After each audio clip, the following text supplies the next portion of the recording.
জান আমার বউ কেন রাগ করছে, আমার সাথে এত শ্রদ্ধা সম্মান নিয়ে কথা বলতো কেমন লাগে বলো, না তো আমি এখনই আসতাম। ঠিক আছে। এখন আসলে আমার আর রোজা থাকবে না। যাকে নিয়ে অনুসন্ধানের শুরু করেছে সেই আসিফ নজরুলের আসল পরিচয় খুঁজে বের করতেই এত কিছু বলা হচ্ছে। 1992 সালে খালেদা জিয়ার সরকার প্রথম ভারতের যে ষড়যন্ত্র রুখে দিয়েছিলেন, সেই ষড়যন্ত্রের উদ্যোক্তাদের মধ্যে অন্যতম ছিলেন জাহানারা ইমাম, শাহরিয়ার কবির, মুনতাসির মামুন এবং ভারতীয় গুপ্তচর আসিফ নজরুল। জাহানারা ইমামকে প্রধান আসামি করে খালেদা জিয়ার সরকার যে রাষ্ট্রদ্রোহ মামলাটি করেছিল, সেই মামলার অন্যতম একজন আসামি ছিলেন আমাদের আজকের আসিফ নজরুল ওরফে মোহাম্মদ নজরুল ইসলাম। যে আসিফ নজরুল এখন নাম করা এক কলাম লেখক, তাকে নিয়োগ করা হলো। আপনারা জেনে খুশি হবেন, আসিফ নজরুলের আদর্শিক গুরুর নাম জনাব শাহরিয়ার কবির। শাহরিয়ার কবির যখন সাপ্তাহিক বিচিত্রার সম্পাদক, আসিফ নজরুল ছিলেন তার প্রধান সেনাপতি। ভারতের এজেন্ডা বাস্তবায়নে ভারতের প্রধান সেনাপতির ভূমিকায় ছিলেন শাহরিয়ার কবির। শাহরিয়ার আসিফদের যৌথ প্রযোজনায় ভারতীয় মিশন বাস্তবায়নের কাজ যখন তুঙ্গে, তখন ভারতীয় ষড়যন্ত্রের বীজ দাঁত ভেঙে দিতে উল্কার মতো ছুটে আসে এক উজ্জ্বল নক্ষত্র। আমরা ভারতকে দেখিয়ে দেব ইনশাআল্লাহ, এই পৃথিবীতে বাংলাদেশের সবচাইতে বড় দুশমন ভারত। সবচাইতে বড় দুশমন কে? ফ্যামিলিয়নের বাসিওয়ালার মতো মাওলানা দেলোয়ার হোসেন সাঈদী যখন আ ক খ করে সারা দেশের মানুষকে ভারতীয় ষড়যন্ত্রের ব্যাপারে ঐক্যবদ্ধ করছিলেন, তখনই পদে আগুন জ্বলে যায় আসিফ নজরুল আর তার আধ্যাত্মিক গুরু শাহরিয়ার কবিরের। আমি আল্লাহর নামে কসম করে বলছি, আল্লাহ তোমার জাতের কসম, তোমার ইজ্জতের কসম, তোমার সম্মানের কসম, 1971 সনের এক ফোঁটা পানি বা কাদা আমার গায়ে লাগে নাই, লাগে নাই, লাগে নাই। ভারতের বিরুদ্ধে গর্জে ওঠা সাঈদী 80-র দশক থেকে এদেশের মানুষকে ভারতীয় ষড়যন্ত্রের বিষয়ে সচেতন করতে থাকেন। গল্প, কেচ্চা কাহিনীর পরিবর্তে কোরআনে বিদ্যমান রাজনৈতিক এবং অর্থনৈতিক তফসিরের মধ্য দিয়ে নতুন ধারার কোরআনের মাহফিলের যাত্রা শুরু করেন আল্লামা দেলোয়ার হোসেন সাঈদী। বিড়ালের মতো 500 বছর বেঁচে থাকার কোনো লাভ নাই, সিংহের মতো 1 ঘন্টা বাঁচতে চাই। দলমত নির্বিশেষে সকলের কাছে সাঈদী যখন সমানভাবে সমাদৃত হয়ে উঠতে থাকেন, তখন 1989 সালে আসিফ নজরুল প্রথম ব্যক্তি যিনি তার পত্রিকার পৃষ্ঠা জুড়ে এক মিথ্যা সংবাদ ছাপান, যার শিরোনাম দেয়া হয় সাঈদী সমাচার এক ধর্ম ব্যবসায়ীর উত্থান। বিশাল সেই সংবাদের কয়েকটি লাইন পড়লে আসিফ নজরুল কত বড় মাপের একজন মিথ্যুক, প্রতারক এবং হলুদ সাংবাদিক ছিলেন সেটার কিঞ্চিত প্রমাণ পেয়ে যাবেন। লেখার শুরুতেই সাংবাদিক আসিফ নজরুল লেখেন, মাওলানা দেলোয়ার হোসেন সাঈদী বিরোধী সাম্প্রতিক গণবিক্ষোভের মধ্য দিয়ে দেশে মৌদুদিবাদ এবং ধর্ম ব্যবসার রাজনীতির অগ্রহণযোগ্যতা আবারও প্রমাণিত হয়েছে। সিলেট, ঢাকা, চট্টগ্রাম সহ দেশের বিভিন্ন স্থানে জামাতের মঞ্চনায়ক সাঈদীর বিরুদ্ধে স্বতঃস্ফূর্তভাবে জনমত গড়ে উঠেছে।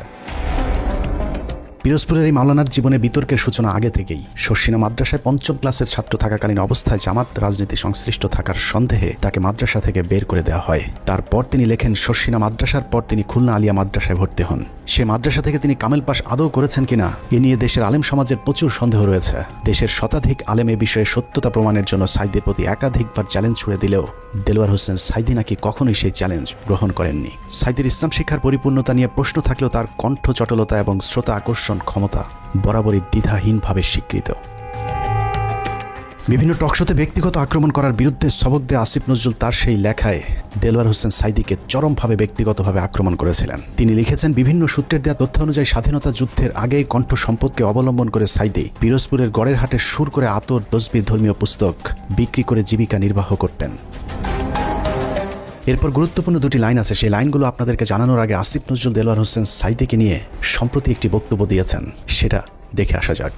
একমাত্র দেলোয়ার হোসেন সাঈদী ছাড়া আমার জানা মতে আর কি বাকি সবারই আপনার যতটুকু আমি পড়াশোনা করেছি ইনভলভমেন্ট ছিল। হঠাৎ করে দেলোয়ার হোসেন সাঈদীকে নির্দোষ দাবি করা আসিফ নজরুল 1986 সালে কি বলেছিল সেটা তার সেই লেখাতেই রয়েছে। আসিফ নজরুল প্রথম ব্যক্তি যিনি দেলোয়ার হোসেন সাঈদীকে যুদ্ধাপরাধী হিসেবে অভিযুক্ত করেছিলেন। তিনি লিখেছেন, সাঈদী স্বাধীনতা যুদ্ধের সময় পাক হানাদার বাহিনীর প্রত্যক্ষ সহযোগিতায় লিপ্ত ছিলেন।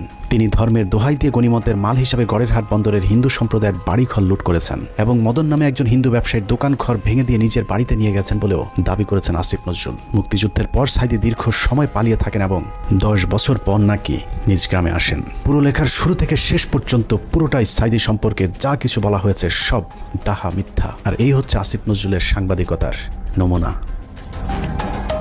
আসিফ নজরুল নিজের খোলস পাল্টানোর সময় মাঝে একবার এই লেখার ব্যাখ্যা দিয়েছিলেন, যেখানে তিনি বলেছিলেন শাহরিয়ার কবিরের দ্বারা প্রভাবিত হয়ে নাকি তিনি সাঈদী সম্পর্কে এসব লিখেছিলেন। কিন্তু এটা শুধু একটা চুরি কিংবা ছিনতাইয়ের ঘটনা নয়। এই লেখার মাধ্যমে দেলোয়ার হোসেন সাঈদীর বিরুদ্ধে যুদ্ধাপরাধের অভিযোগ উঠতে শুরু করে এবং তারই ফলশ্রুতিতে আওয়ামী লীগ সরকার দেলোয়ার হোসেন সাঈদীকে আটক করে এবং দীর্ঘ 1 যুগ জেলখানায় বন্দী থাকার পর শাহাদাত বরণ করেন দেশবরেণ্য এই আলেম।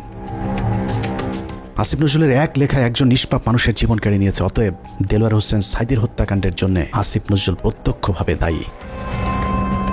আসিফ নজরুল যে আগাগোড়া একজন চেতনাধারী লোক সেটা গণজাগরণ মঞ্চের সময়ও প্রমাণিত হয়েছে। আসিফ নজরুলের নাকের ডগায় গণজাগরণ মঞ্চের নামে বাংলাদেশের বিচার ব্যবস্থাকে গণধর্ষণ করা হলেও আসিফ নজরুল গণজাগরণ মঞ্চের ব্যাপারে একদম টু শব্দ পর্যন্ত করেননি।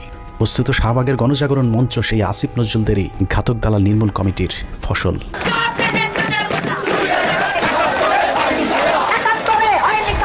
আসিফ নজরুলের কাঁধে দেওয়া ভারতীয় ষড়যন্ত্রের প্রথম অ্যাসাইনমেন্ট শেষ হয়েছে। আসিফ নজরুল নিজেকে পাল্টে এখন ভারত বিরোধী আর আওয়ামী বিরোধী প্রমাণের চেষ্টা করে যাচ্ছেন। মাঝে হজ করে এসেছেন, রোজাও রাখেন, রোজার মাঝে পরকিয়া করতে গিয়ে কাপড়ও নষ্ট করেন। এখন তুমি বাসায় একা একা বসে আছো, একটু যত্ন নিচ্ছে? সব নিয়ে কিছু না, আমি খালি শুয়ে ঘুমাচ্ছি, শুয়ে আছে। চলে আসো না কেন, দেখে যাও আমাকে। হ্যাঁ, আমাকে দেখে যাও। আমিও তো চাই। জ্বর আক্রান্ত অবস্থায় পড়ে আছো এখন। আমি আসলে ইয়ে তো কেউ থাকে না কেন তোমার পাশে এখন? আসো, এসে দেখে যাও আমাকে। আসতে চাই। তোমাকে স্বপ্ন দেখতেছিলাম। জান, আমার বউ কেন রাগ করছে আমার সাথে? এত শ্রদ্ধা সম্মান নিয়ে কথা বলতো কেমন লাগে বলো? না তো আমি এখনই আসতাম। চলে আসো, এখন তো কেউ আসবে না বাসায়। তোমার গাড়ি নাই? না, গাড়ি নেই। একটু আসো না, কেউ আসবে না এখন বাসার মধ্যে। একটু জানলেই আসবে আসতে। আচ্ছা ঠিক আছে। এখন আসলে আমার রোজা থাকবে না। আরেকজনের বউয়ের জ্বরে সেবার হাত বাড়িয়ে দেওয়া সমাজসেবক আসিফ নজরুল যে এখনো ভারতীয় চর, চলুন তার আরও প্রমাণ দেখা যাক।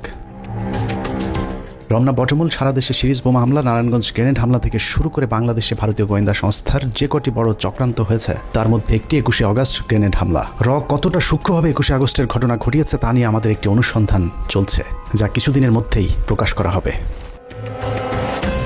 সম্প্রতি 21শে আগস্টের মামলা থেকে তারেক রহমান সহ বিএনপির সব আসামিদেরকে অব্যাহতি দেওয়া হয়েছে। তার মানে বিএনপি ঘটনার সাথে জড়িত নয়। অথচ এই আসিফ নজরুলের স্বভাব সুলভ জোরালো ভঙ্গিতে বলেছিলেন 21শে আগস্ট গ্রেনেড হামলার জন্য দায়ী বিএনপি এবং ওই ঘটনাটি ধামাচাপা দেওয়ার জন্যও নাকি বিএনপি চেষ্টা করেছিল। বিএনপি কি এই হত্যার ঘটনা 21শে আগস্ট আক্রমণের ঘটনা ধামাচাপা দিতে চেয়েছে? অবশ্যই চেয়েছে। তারা জঘন্য রকম ভাবে ধামাচাপা দিতে চেয়েছে, হাস্যকর ভাবে ধামাচাপা দিতে চেয়েছে। এখন প্রশ্ন হলো আসিফ নজরুলের বক্তব্য কোনটা সঠিক? বিএনপি দোষী নাকি বিএনপি নির্দোষ? যদি এখন বিএনপির চাপে তারেক রহমানকে অব্যাহতি দিয়ে থাকে তাহলে তার পদত্যাগ করা উচিত। আর যদি আগের বক্তব্য মিথ্যে হয় তাহলে সেই মিথ্যা তিনি কার পরামর্শে বলেছিলেন সেই জবাব জনগণের সামনে দিতে হবে। আসলে আসিফ নজরুল আগে যা বলেছিলেন সেটাই তার আসল চরিত্র।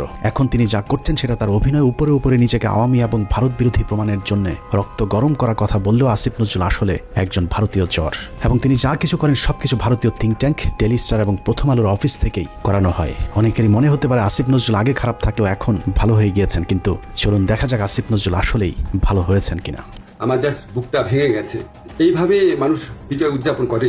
আপনার পলিটিক্যাল অপোনেন্টের উপর আপনার রাগ থাকতে পারে, আপনার পুলিশের উপর রাগ থাকতে পারে, এই জন্য এইভাবে নির্বিচার হামলা করা হবে। 5 তারিখ বিজয়ের পর আসিফ নজরুলের প্রথম ভিডিও বার্তা ছিল আওয়ামী লীগের প্রতি সমবেদনা জানিয়ে। আওয়ামী লীগকে বাঁচাতে তার কাকুতি দেখে মনে হয়েছে নিজ দলের নির্যাতিত মানুষের পক্ষে দাঁড়িয়েছেন আসিফ নজরুল। অথচ তার কয়েক ঘন্টা আগেও প্রায় 2000 মানুষকে নির্মমভাবে হত্যা করেছে এই আওয়ামী লীগেরই সন্ত্রাসীরা। একটা ঘটনা যেন আর না ঘটে। আমার প্রতি যদি আপনাদের বিন্দুমাত্র ভালোবাসা থাকে, যাদের ভালোবাসা থাকে, তারা এই কাজ করবেন না। আসিফ নজরুল সেই উপদেষ্টা যার কার্যালয় থেকে শেখ মুজিবের ছবি নামাতে সবচেয়ে বেশি সময় লেগেছে। আসিফ নজরুলের বাসায় প্রায় 2 মাস পালিয়েছিলেন সামন্তলাল সেন, যিনি জ্বালাও পোড়াও নাটকের মূল হোতা। আসিফ নজরুল তার চাচা শ্বশুর জাফর ইকবালকে আটক না করে দেশ থেকে পালিয়ে যেতে সুযোগ করে দিয়েছেন। অথচ 5 তারিখের 1 সপ্তাহ আগে যিনি আন্দোলনকারী ছাত্রদেরকে পাকিস্তানি রাজাকার বলে সরকারকে ছাত্র হত্যায় উস্কে দিয়েছিলেন।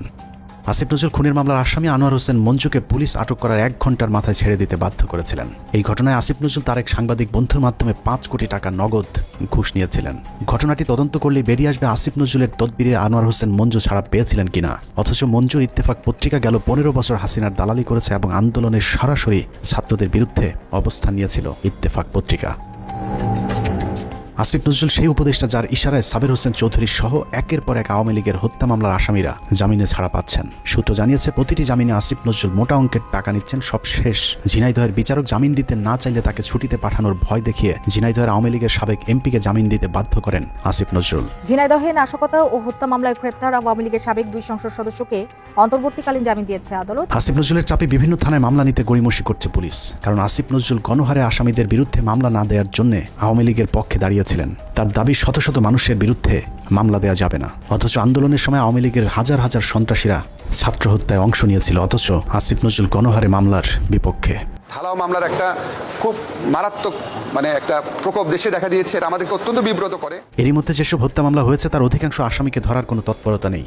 প্রায় সবখানে আওয়ামী লীগের লোকজন যেভাবে বুক ফুলিয়ে ঘুরে বেড়াচ্ছে তাতে মনে হচ্ছে যেন দেখার কেউ নেই। 15ই আগস্ট জাতীয় দিবস বাতিল করা হয়েছিল, সেই রায় স্থগিত করা হয়েছে আসিফ নজরুলের নির্দেশে। সবচেয়ে ভয়ঙ্কর বিষয় হলো যে ছাত্রদের প্রতিনিধি হিসেবে আসিফ নজরুল উপদেষ্টার পদ বাগিয়ে নিয়েছেন। সেই ছাত্রদের কতজন জুলাই হত্যাকাণ্ডে নিহত হয়েছিলেন তাদের সংখ্যাও এখন পর্যন্ত সঠিকভাবে গণনা করা হয়নি। যারা আহত হয়েছিল তাদেরও খোঁজ নিচ্ছে না সরকার।